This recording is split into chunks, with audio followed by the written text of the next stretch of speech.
Kel Martinez was having a terrible day even before the alien baby showed up. His salvage ship's coffee maker had broken. Corporate had slashed collection quotas by 15%, while raising targets by 20%. And now there was a suspiciously intact escape pod floating just outside scanner range of asteroid mining outpost 7 billion. Probably more space junk, Kel muttered, steering his small collection vessel toward the gleaming object.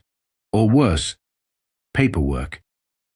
The pod was unlike anything in the standard Earth Alliance catalog, too rounded, with strange luminescent patterns dancing across its metallic surface. Kel's scanner beeped. Life signs detected. "Oh, come on," he groaned, thumping his head against the control panel. "I don't have time for rescue operations today." Nevertheless, Kel guided the mysterious pod into his ship's cargo bay as regulations demanded. The moment atmospheric pressure normalized, the pod's seamless surface split open with a gentle hiss.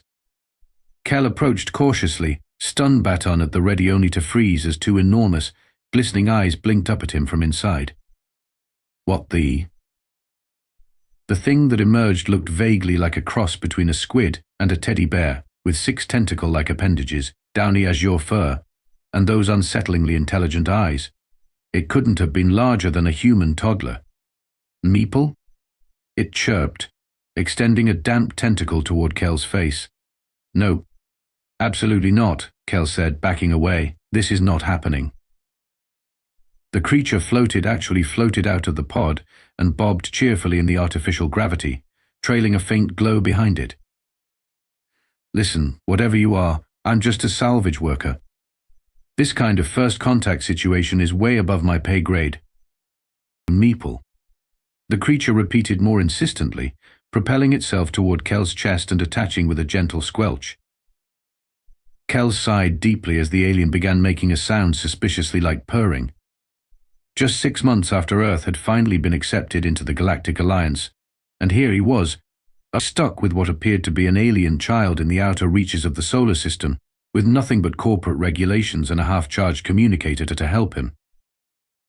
"Fine," he said, awkwardly patting the creature while reaching for his emergency protocol manual. "But if you're some kind of face-hugging parasite, I'm going to be very disappointed in both of us." As Kel fumbled with his communicator to report his unusual find, he failed to notice the sleek black ship that briefly decloaked several kilometers away, with its sophisticated sensors carefully monitoring the salvage vessel and the precious cargo it had just acquired. The Extraterrestrial Affairs Department office was exactly what you'd expect from a hastily assembled government agency tasked with handling humanity's sudden introduction to galactic society. Absolute chaos wrapped in bureaucracy, stuffed into a prefabricated building, garnished with underpaid civil servants. "So let me get this straight," said Administrator Patel, not looking up from her tablet. "You found an unidentified alien species, brought it aboard your salvage vessel without quarantine procedures, and now you want us to, babysit it?" "I followed protocol," Kel protested, gesturing to the alien now floating happily near the ceiling, investigating a flickering light panel. "And I don't want you to babysit it. I want you to find whatever species it belongs to and return it." "Him," corrected Administrator Patel. "According to preliminary scans, it's male, approximately equivalent to a 3-year-old human child in development, and belongs to the Vex-Laxi species." "Great. So call the Vex-Laxi embassy or whatever." "There is no embassy. The Vex-Laxi are notoriously reclusive. They joined the Galactic Alliance centuries ago but rarely interact with other species." She glanced up at the creature, who was now changing colors to match the office's beige walls. "This is actually unprecedented. So what am I supposed to do with it, him?" "Well, under Galactic Alliance Regulations 7290B regarding unaccompanied extraterrestrial minors, and Earth's recent Senior Citizen Protection Act," Administrator tapped her screen, then smiled with the particular satisfaction of a bureaucrat about to make someone else's life difficult. "Congratulations, Mr. Martinez. You're now this child's legal guardian until his species claims him or he reaches maturity. Here's your temporary xenoparental license. That's going to be, a few days?" Vex-Laxi reach maturity at approximately 47 Earth years. Kel's jaw dropped. I can't raise an alien. I live on a salvage ship. I can barely keep houseplants alive. Then I suggest you make appropriate living arrangements. Administrator Patel handed him a stack of data tablets. Here's everything we have on Vexlaxi physiology and development, which isn't much. And here's the paperwork for your relocation stipend and xenoparental benefits. This is insane, Kel muttered as the alien child, which he'd mentally started calling Squish for obvious reasons, floated down and wrapped 3 tentacles around his arm. Meeple? Squish asked, his fur shifting to match the exact shade of Kel's skin. The translation software suggests he's asking if you're his caretaker now, Administrator Patel said. Kel looked down at the hopeful alien eyes. I guess I am, buddy. But just until we find your real family, okay? Congratulations again, Administrator Patel said, already turning her attention to her next case. Your orientation packet includes a list of approved xenopediatric physicians and multi-species daycares. 3 weeks later, Kel had traded his salvage ship berth for a modest apartment in New Seattle's interspecies district. He'd learned that Squish needed to soak in salt water for at least 2 hours daily, could eat most earth fruits but reacted to dairy by temporarily turning transparent, and had the uncanny ability to manipulate small electrical currents, a fact Kel discovered when he found his coffee maker mysteriously repaired. You're still not getting coffee, Kel told him firmly as Squish hovered hopefully near the machine, tentacles wiggling. The Xenopediatric Guide says caffeine makes your species vibrate through solid objects, and I'm not chasing you through walls again. Maple, Squish responded, which the increasingly accurate translator rendered as disappointment acknowledged but affection maintained. Kel found himself smiling as he poured his coffee. Yeah. I tolerate you too, Squirt. Outside the apartment window, a figure in adaptive camouflage adjusted her position on the adjacent rooftop. Her scaled skin rippled with irritation as she observed the developing bond between her offspring and the human salvager. This was not going according to plan at all. Vexora, first warrior of the 7th Vexlaxi clutch, was not having a good monitoring cycle. She adjusted her position on the apartment building's roof, her chamaeonic scales shifting to match the urban camouflage pattern necessary for this ridiculously conspicuous surveillance operation. Observation log, day 23, she dictated quietly into her wrist communicator. The human continues to contaminate my offspring with inappropriate nurturing behaviors. Today, it responded to a minor gravitational miscalculation by catching Vex Theek before he could impact the food preparation surface. No lesson was learned. No resilience was built. The human then proceeded to emit strange vibrations while encircling my offspring with its upper appendages. Her translator helpfully added a footnote, Earth behavior identified as laughter and hugging respectively. The cultural significance, positive emotional reinforcement. Vexora hissed in frustration. This was not how Vexlaxi children were meant to be raised. The sacred clutch traditions were clear. After early developmental stages, offspring were to be placed in carefully selected challenge environments to develop independence, resilience, and survival skills. Her own mother had abandoned her on a nice moon for 3 planetary cycles when she was barely out of her first metamorphosis. She'd emerged stronger, self-sufficient, and with an appropriate level of controlled aggression. Leaving Vex Theek, the human called him Squish. A name so undignified it made her dorsal spines bristle on primitive Earth was supposed to be a moderate challenge. The escape pod was programmed to seek out minimal assistance, then self-destruct, non-lethally, to force her offspring to adapt to local conditions. The cultural database had indicated humans were emotionally reserved and valued independence. Clearly, the database was catastrophically wrong. The human now appears to be demonstrating the use of artificial garments. She continued her log as she watched through the window. Unnecessary, as Vex Theek's fur provides superior temperature regulation. She shifted uncomfortably, remembering the moment she'd almost broken cover 3 days ago. The human had taken her offspring to a park, where a larger juvenile human had attempted to remove one of Vex Theek's favorite floating toys. Before she could intervene with appropriate lethal force, the human Kel had stepped in, using surprisingly effective verbal intimidation to resolve the conflict. "He's different," Kel had explained afterward to her curious offspring, "and that's okay. But being different doesn't mean anyone gets to be mean to you. Got it?" Vex's cheek had changed colors rapidly, a sign of emotional processing, before settling on a warm gold hue that Vex's aura recognized as contentment.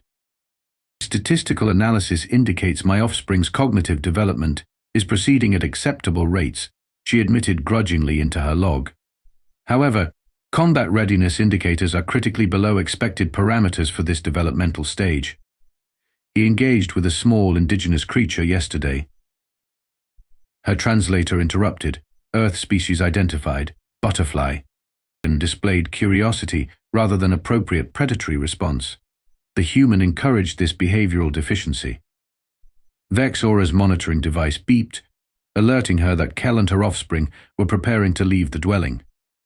She gathered her surveillance equipment, preparing to follow at a discreet distance.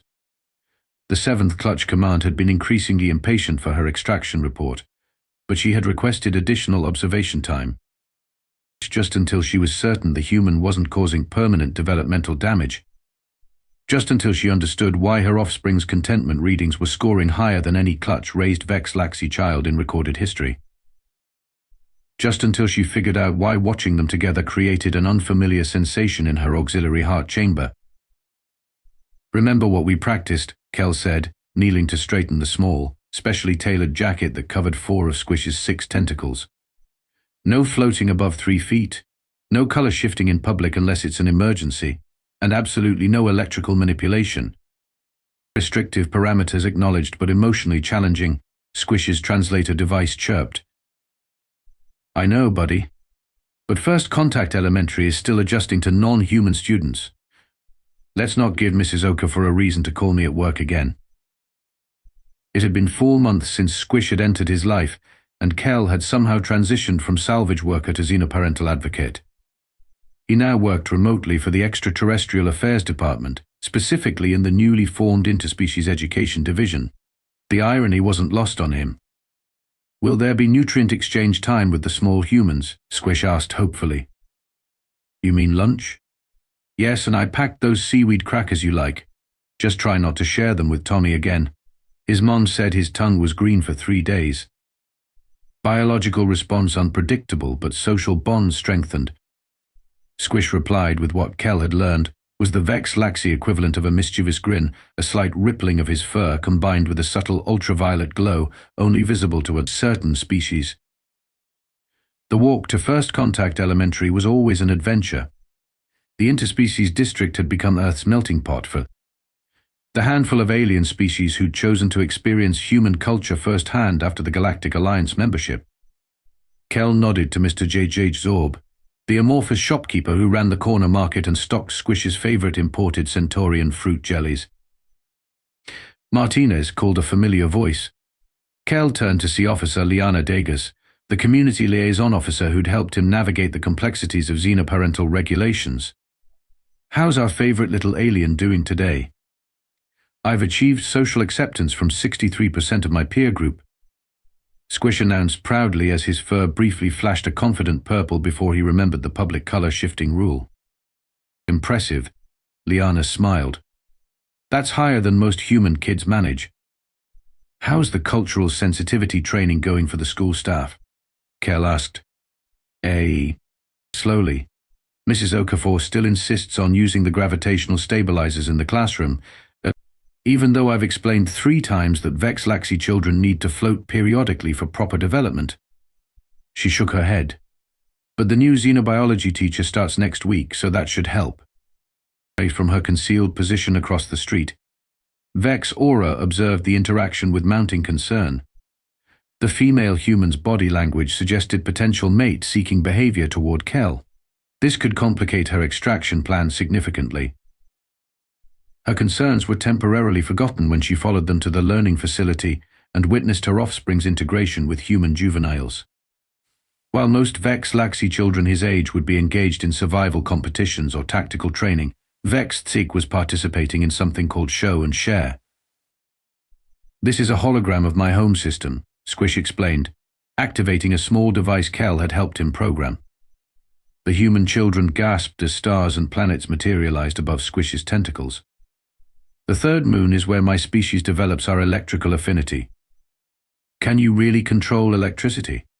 Asked a wide-eyed human child. Regulatory compliance prevents demonstration, Squish replied solemnly, though Vex's aura could detect the slight electrical field building around him, a sign of excited temptation. Later, when the human children engaged in physical activity in the outdoor area, Vex's aura nearly compromised her position when one child accidentally collided with her offspring.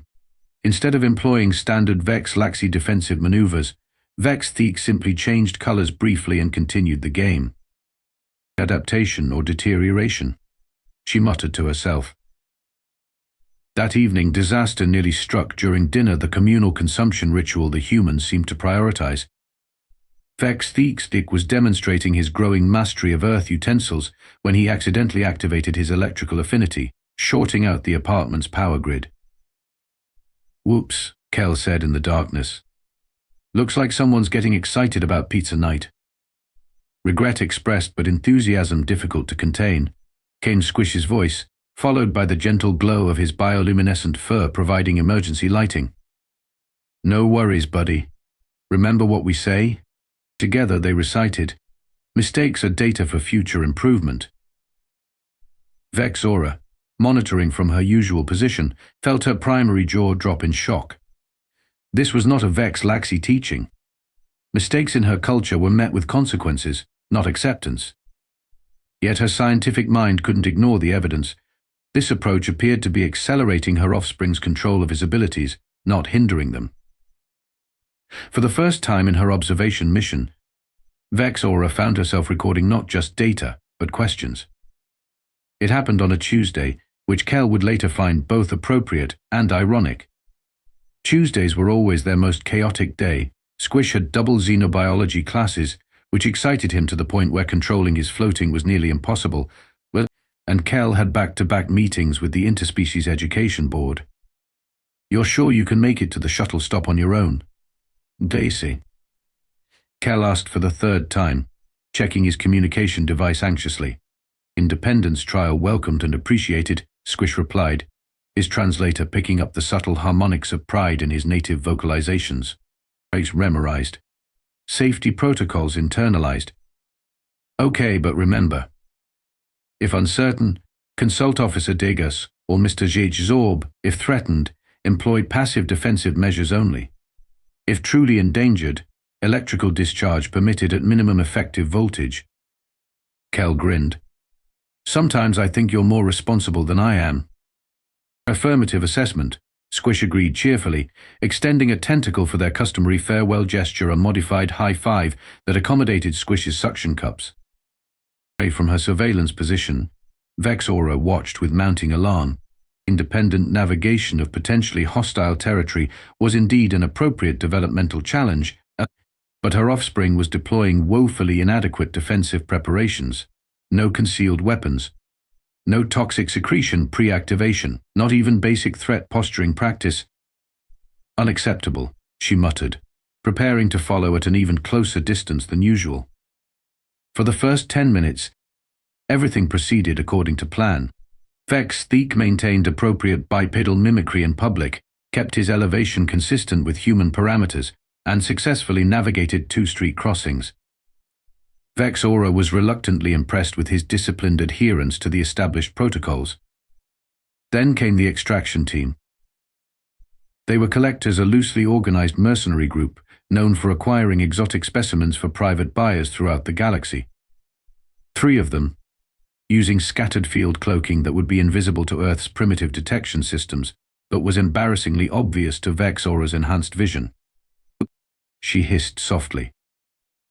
The Vex Laxi had enemies, certainly their technological advancements, and a resource-rich home system attracted unwanted attention, but targeting a child violated even the loosest interpretation of Galactic Alliance law. The collectors made their move at the shuttle stop. The first sign of trouble was the public transit system's sudden malfunction, all approaching shuttles mysteriously rerouted, leaving the stop temporarily deserted, except for Vex Theek and an elderly human. Vex's aura tensed, ready to abandon her cover, when she detected another figure moving with surprising stealth toward the shuttle stop, the human Kel. He was supposed to be at his administrative function, yet here he was, paralleling her own protective surveillance. Interesting. The first collector decloaked directly behind Vex's Seek, containment field generator already humming. Before Vex's aura could react, her offspring's translator emitted a shrill alarm tone, a feature she hadn't known existed. Danger. Unknown entity. Defensive protocols engaged. What happened next would later be described in Vex's aura's official report as unexpected tactical innovation. Rather than deploying standard Vex Laxi defensive measures, Vex's Seek executed a perfect human baseball slide, a maneuver Kel had taught him for his physical education requirements, directly between the collector's legs, while simultaneously releasing a controlled electrical discharge that temporarily disrupted the collector's neural systems. "Hey!" Kel's voice rang out as he sprinted toward them, wielding what appeared to be a standard-issue Extraterrestrial Affairs Department sonic deterrent. "Get away from my kid." My kid. The possessive claim registered in Vex's aura's secondary brain, even as her primary consciousness calculated optimal intervention coordinates. The remaining two collectors decloaked, energy weapons powering up. The elderly human at the shuttle stop chose this moment to reveal herself as significantly more than she appeared, producing an impressively illegal Arcturian pulse disruptor from her handbag. "This is Tony. Interspecies Protection Division," she announced, her frail appearance melting away as her holographic disguise deactivated. "Drop your weapons and deactivate all field technology." The collectors, evidently recognizing they'd stumbled into a much more complicated situation than anticipated, made the tactical decision to attempt retreat. They fired covering shots set to stun, fortunately in multiple directions. One beam headed directly toward Vex's Seek. Three things happened simultaneously. Kel dove toward Squish, arms outstretched protectively. Vex's aura abandoned all pretense of concealment, her chameleonic scales flaring brilliant warning colors as she leaped from her position. And Squish, displaying reaction time unprecedented in juvenile Vex Laxi, generated an electrical containment field that successfully deflected the incoming blast. The resulting energetic feedback knocked everyone off their feet except Squish, who floated serenely in the middle of the chaos, all 6 tentacles extended in different directions, fur cycling through his entire color spectrum. "Threat neutralized," he announced with unmistakable satisfaction. Kel recovered first, scrambling towards Squish and checking him for injuries. "Are you okay? What happened? How did you?" The juvenile demonstrated exemplary defensive innovation while maintaining non-lethal parameters, came a voice behind them. Kel spun around to find himself face-to-face with a creature that resembled an adult version of Squish, if Squish were crossed with a velociraptor and then given military-grade enhancements, scaled skin with hints of downy fur, 4 arms ending in dexterous tentacles, 2 additional limbs that appeared to be specialized for either high-speed movement or combat, and eyes so similar to Squish's, yet hardened by what Kel instinctively recognized as years of discipline. "Maternal progenitor," Squish exclaimed, his translator struggling with the complex emotions in his voice. "Observation protocol terminated." "Wait," Kel said slowly, looking between them. "Maternal? You're his mother. And observation protocol. You've been watching us?" Vex's aura straightened to her full impressive height. "I am First Warrior Vex's aura of the 7th Vex Laxi Clutch. And yes, human. I have been monitoring my offspring's developmental progress in this unusual environment." The interspecies protection agent, having successfully contained the stunned collectors in a stasis field, approached cautiously. "I'd been tracking Warrior Vex's aura for 3 months. We were aware of her surveillance but determined there was no threat to the child or to Earth's security." "No threat?" Kel sputtered. "She abandoned her kid in space. I placed my offspring in a carefully calculated developmental challenge environment." Vex's aura corrected, her secondary arms crossing defensively. "As is our tradition." "You were watching the whole time?"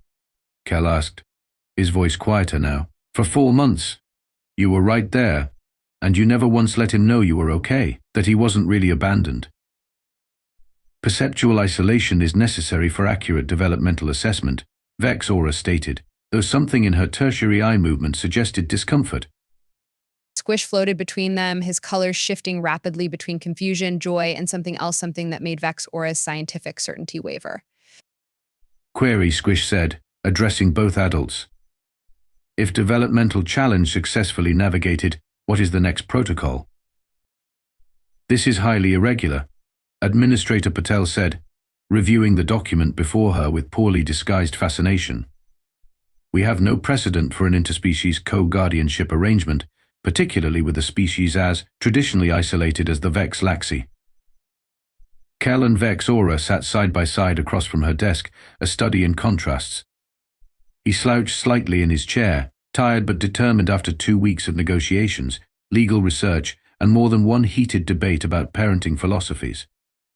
She maintained perfect posture, her scaled skin now set to a formal diplomatic pattern, but there was something different about her, a slight softening around her tertiary eyes when they flickered towards Squish, who was happily entertaining himself by rearranging the electromagnetic field of Administrator Patel's desk ornaments. The Galactic Alliance Charter, Section 142, Paragraph 7, Vex Aura stated precisely, it allows for adaptive cultural integration protocols when traditional practices must be modified in cross-species contexts. What she means, Kel translated, having grown surprisingly adept at interpreting Vex Laxi formal speech, is that we found a middle ground that works for all of us. The arrangement had emerged, somewhat surprisingly, from Squish himself. After the crisis at the shuttle stop, during the tense three-way discussion that followed, he had floated thoughtfully between his two potential guardians before announcing a proposal, developmental benefits identifiable in both human nurturing methodologies and Vex Laxi challenge protocols. The optimal outcome achievable through complementary application rather than singular approach. Vex Aura had been stunned into rare silence. Such analytical thinking was advanced for his age, a direct result, she later reluctantly admitted, of the cognitive flexibility fostered by his unusual upbringing. So let me understand this correctly, Administrator Patel said, reviewing the agreement. Vex Aura will maintain her official residence here on Earth as the Vex Laxi's first ever cultural attaché to humanity.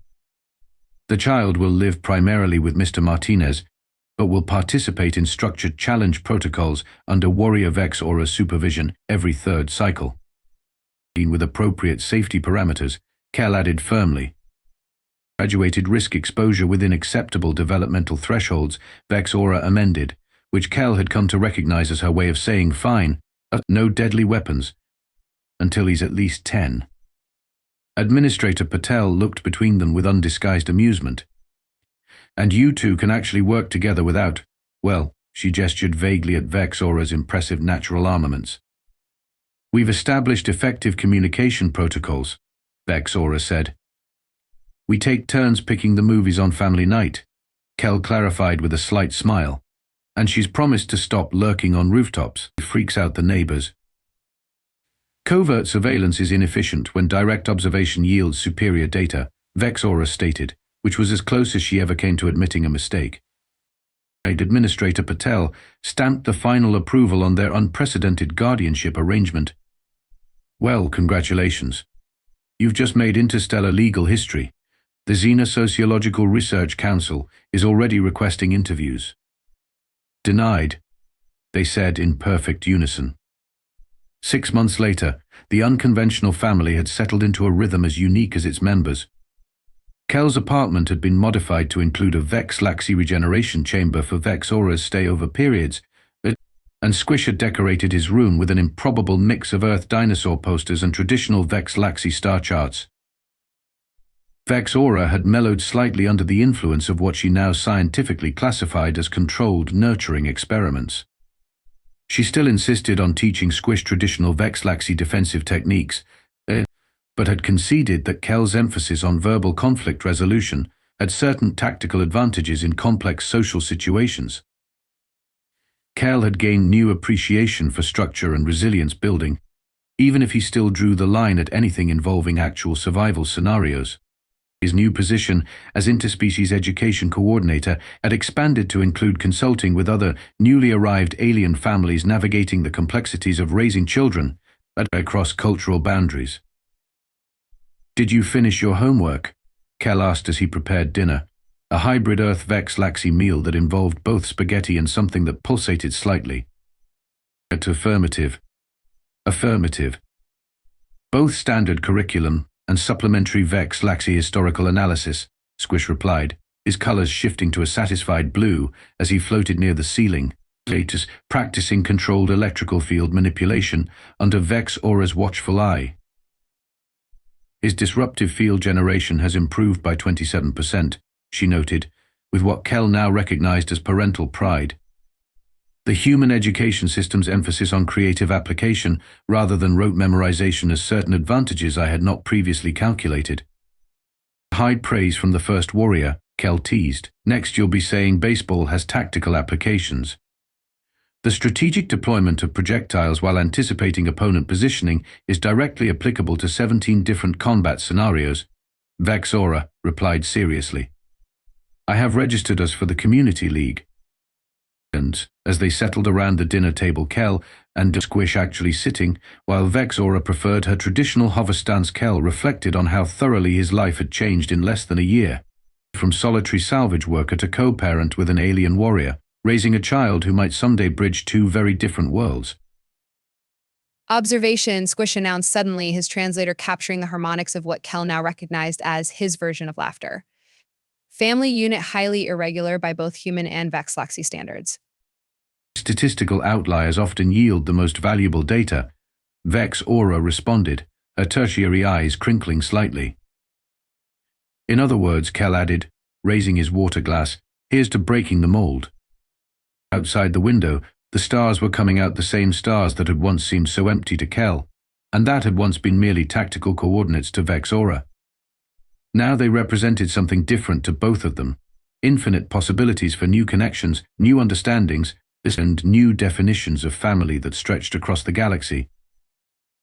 Squish raised all 6 tentacles in agreement, his colors shifting to a warm, contented gold that needed no translation at all.